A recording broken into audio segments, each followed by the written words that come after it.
What's going on, guys, and welcome back to another video. Today's video is going to be all about the Insta360 AcePro. Now, I just want a disclaimer right off the bat, okay? This is not sponsored in any means. They did not pay me to say anything in this video. I did win a giveaway for this video, for this camera, I'm sorry, and so that's the only reason I'm able to get the camera. However, it is not sponsored by them, and they have not paid me to say anything.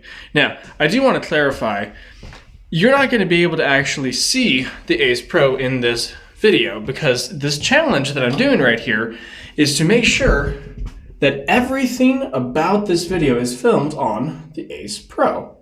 Now, I'm going to try to get you a little bit of a closer look right there, but it's still focusing on me. Cool.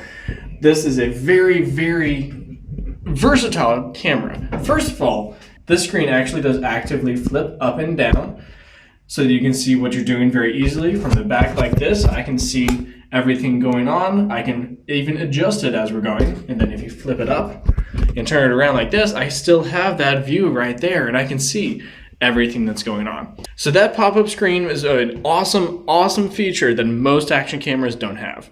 Now, an action camera is not a vlog camera. So we're treating it a little bit like a vlog camera, but let's take this outside. Let's try something else. Let's go somewhere else. So the second thing I want to talk about is the microphones on this camera.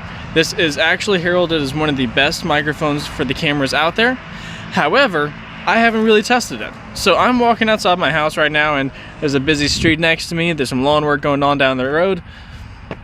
We're going to do a sound comparison as soon as I get back inside to listen to this. We'll see.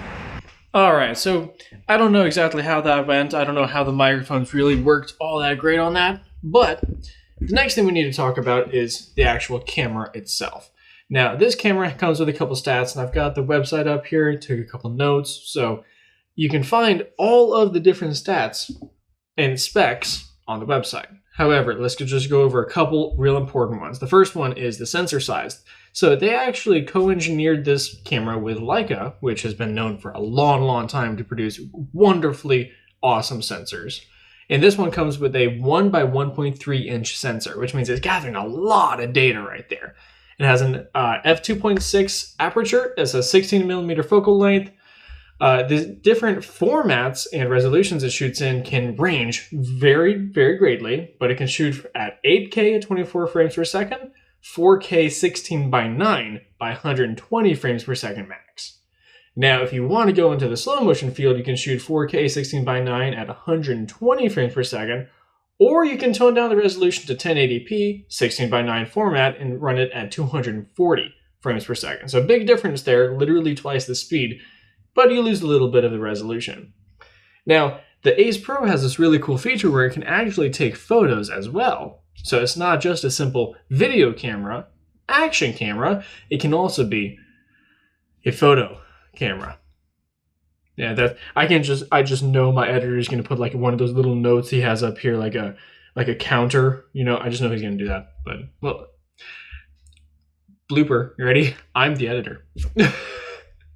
All right, so this also has a photo mode, and you can take some pretty cool photos with it because of its versatility. So the photo mode is actually a very big sensor for it, but it's 48 megapixel max, and it can export in either JPEG or RAW.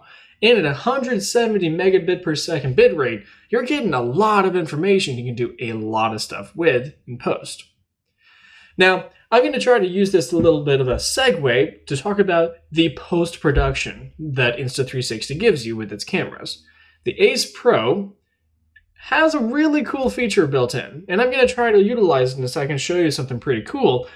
They call it Warp, I think it is, AI Warp. Basically, you can do this.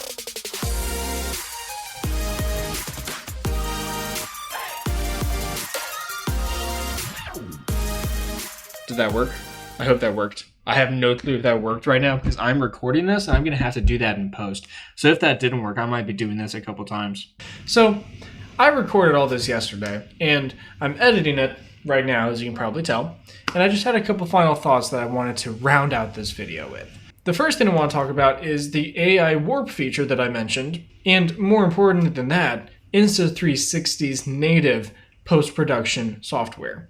So it comes both with an app on your phone and an app on the computer you can get, and they're different. And the app on the phone has a lot of features, such as the AI warp.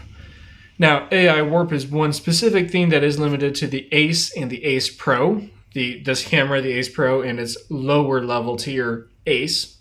But the app actually has a lot of other features for their other cameras as well. I also have the Insta360 One X2, which is a 360-degree action camera, and the app is what you use to reframe the shot, to tell it where to look when, because it just captures everything, so you need to know how to reframe it afterwards. So that's one thing that's really cool about Insta360's native processing software. The greatest thing about an action cam, and specifically using an action cam for your videos, is that you can be doing whatever. You don't have to have any sort of official studio set up. You don't have to have a designated area. You can literally take this wherever you want to go, which makes this awesome for someone like me who has a very hard time and actually playing out videos and sitting down. It allows for much more impromptu videos. In my opinion, impromptu is much better anyways. Gives a air of authenticity to the entire thing.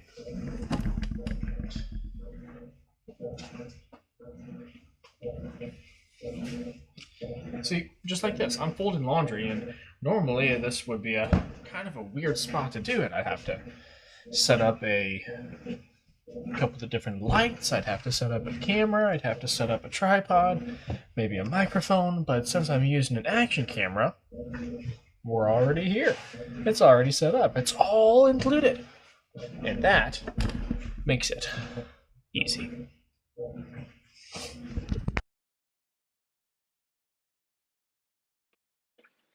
Now, one really cool thing that we haven't talked about yet is the fact that you can use your AirPods, or really pretty much any Bluetooth headphone, speaker, microphone, and use that as your microphone. So if this works the way I think it's going to, I can be all the way over here. That microphone wouldn't normally pick me up.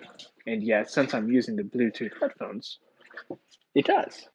So that's something really cool that allows you an extra mode of versatility. Instead of having to go and buy a wireless mic or buy a really long extensions for your mics, or relying on the microphone itself, you can just hook up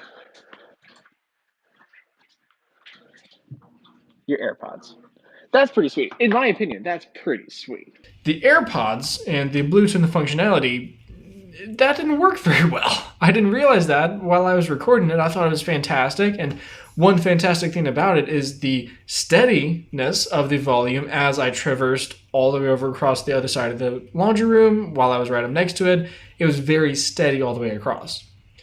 But when I compared it to the native onboard microphones, it was actually much, much better on the camera. So I don't know how that's really, I don't know what you want to take away from that, except that maybe these microphones are better than Bluetooth connectivity. I'm not sure. The last thing I want to just talk about is the fact that this is an action camera. This is, for all intents and purposes, a budget camera. This was about $450 right now on their website in the United States. That's a really budget camera as far as filmmaking, YouTube, cinematography, videography. That's a pretty budget camera. If you wanted to dish out, several $1,000s, if you had the budget to dish out a couple $1,000s for a very nice camera, a nice microphone, a nice lens, a couple of fantastic lights to set up. If you had a couple $1,000s, obviously I wouldn't recommend you buy this camera if you're going for that. However, if you're going for an action camera, I would absolutely recommend this. If you're going for a camera that's durable, versatile, you can do anything to it, you can take it anywhere, very, very small form factor, this is the camera for it. It's right about $450 right now. I won this one in a giveaway, like I said, so I'm not being sponsored to say any of this, but I would recommend it. So, anyways, take it or leave it. That's my thoughts on this camera. It's fantastic for my use. It's incredibly versatile, and I'm very thankful to have it. Is it going to fit your use? Depends on what the use is, I guess. So anyways, I gotta wrap this up because I promised to have this out by Monday at 9. Hopefully it's still gonna make it. If it didn't, please don't judge me. Anyways, if you liked the video, I would be honored to have earned your subscription. If you have anything you don't like about the video, drop a comment down below. Let me know what I could be doing better. And as always, my name is Daniel. I'll see y'all in the next one.